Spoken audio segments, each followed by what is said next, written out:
Okay, so what I have in my hat here, this is a walking stick.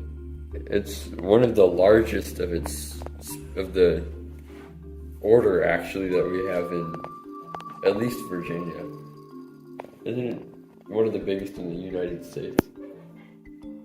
And it's known as the Northern Walking Stick or Diaphoramera femorata. They're usually up high in the canopy feeding on oak leaves and elm leaves and things like that.